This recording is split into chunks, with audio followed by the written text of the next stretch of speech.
اعوذ باللہ السمیع العلیم من الشیطان الرجیم بسم اللہ الرحمن الرحیم یا ایہا الذین آمنوا لا ترفعوا اصواتکم فوق صوت النبی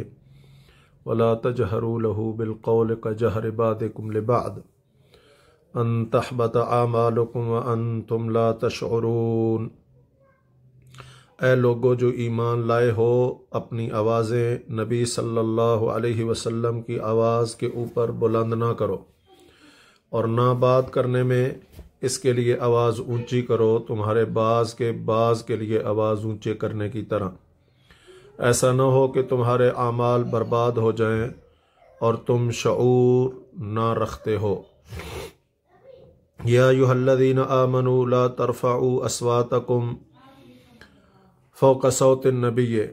امام آلوسی نے فرمایا کہ پچھلی آیت میں ایمان والوں کو اپنے قول یا فعل میں رسول اللہ صلی اللہ علیہ وسلم سے آگے بڑھنے سے منع فرمایا،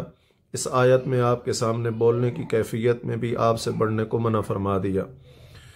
چنانچہ فرمایا کہ آپ صلی اللہ علیہ وسلم کی موجودگی میں یا آپ کی مجلس میں ایک دوسرے سے بات کرتے ہوئے بھی اپنی آوازیں آپ صلی اللہ علیہ وسلم کی آواز سے اونچی نہ کریں۔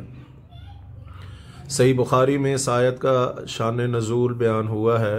ابن ابی ملیکہ فرماتے ہیں کہ قریب تھا کہ دو شخصیتیں آپس میں، دو سب سے بہتر آدمی قریب تھے کہ ہلاک ہو جاتے، ابو بکر اور عمر رضی اللہ عنہما۔ دونوں نے اپنی آوازیں بلند کیں جب بنو تمیم کے شتر سوار آپ صلی اللہ علیہ وسلم کے پاس آئے، تو ان دونوں بہترین آدمیوں میں سے ایک نے بنی مجاشے کے اقرع بن حابس کو بنو تمیم کا امیر مقرر کرنے کا اشارہ کیا، اور دوسرے نے ایک اور کا اشارہ کیا۔ ابو بکر رضی اللہ تعالیٰ عنہ نے عمر رضی اللہ تعالیٰ عنہ سے کہا، تم نے صرف میری مخالفت کا ارادہ کیا ہے۔ انہوں نے کہا، میں نے آپ کی مخالفت کا ارادہ نہیں کیا۔ اس میں دونوں کی آوازیں بلند ہو گئیں تو اللہ تعالیٰ نے یہ آیت نازل فرمائی،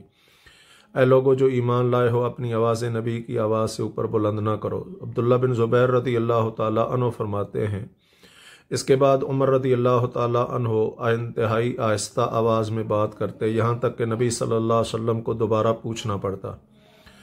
کسی مجلس میں رسول اللہ صلی اللہ علیہ وسلم کی حدیث بیان ہو تو آپ صلی اللہ علیہ وسلم کے ادب کا تقاضا ہے کہ اس کے مقابلے میں کسی شخص کا قول ذکر نہ کیا جائے،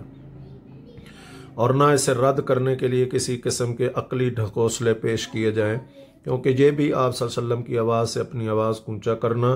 بلکہ مخالفت کی وجہ سے یہ اس سے بھی بدترین سنگین بے ادبی ہے۔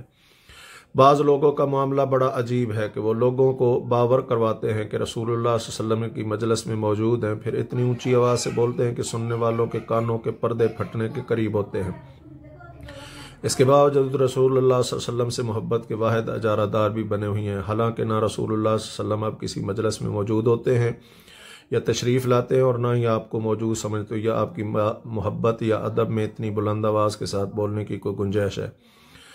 اللہ تعالیٰ نے ایمان والوں کو اس ادب کی تعلیم اس لیے دی کہ بعض اکھڑ عرابی اسی طرح اونچی آواز میں آپ صلی اللہ علیہ وسلم سے بات کرتے اور آپ کا نام لے کر مخاطب کرتے تھے۔ چنانچہ فرمایا آپ صلی اللہ علیہ وسلم، اس طرح اونچی آواز میں بات کرو جس طرح ایک دوسرے سے اونچی آواز میں بات کرتے ہو، اور نہ ہی اس طرح نام لے کر مخاطب کرو جس طرح ایک دوسرے کو مخاطب کرتے ہو، بلکہ محمد صلی اللہ علیہ وسلم کے بجائے اے اللہ کے رسول اور اے اللہ کے نبی کہا کرو۔ یہ ادب رسول اللہ صلی اللہ علیہ وسلم کا سورت النور کے اندر بھی ہے۔ رسول اللہ صلی اللہ علیہ وسلم کو بلانے اپنے درمیان اس طرح بات نہ کرو جس طرح کہ تم ایک دوسرے کو بلاتے ہو آپس میں۔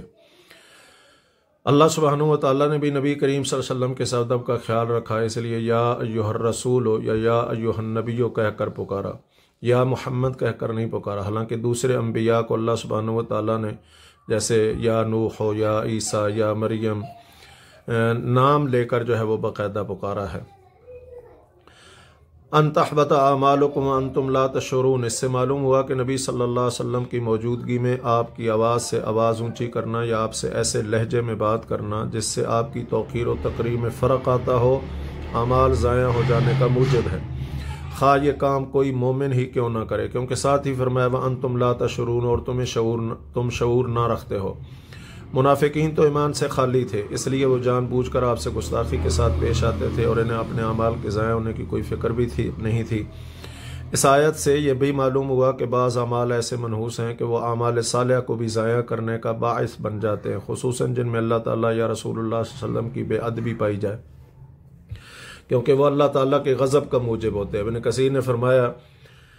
کہ ان تحبط اعمالکم، یعنی ہم نے تمہیں آپ صلی اللہ علیہ وسلم کے پاس آواز بلند کرنے سے اس لیے منع کیا ہے کہ ایسا نہ ہو کہ اس کی وجہ سے آپ صلی اللہ علیہ وسلم غصے میں ہو جائیں، تو آپ کے غصے کی وجہ سے اللہ تعالیٰ بھی غصے ہو جائیں اور اس شخص کے اعمال برباد کر دے جس نے آپ کو غصہ دلایا اور اسے معلوم بھی نہ ہو۔ جیسا کہ صحیح بخاری میں رسول اللہ صلی اللہ علیہ وسلم نے فرمایا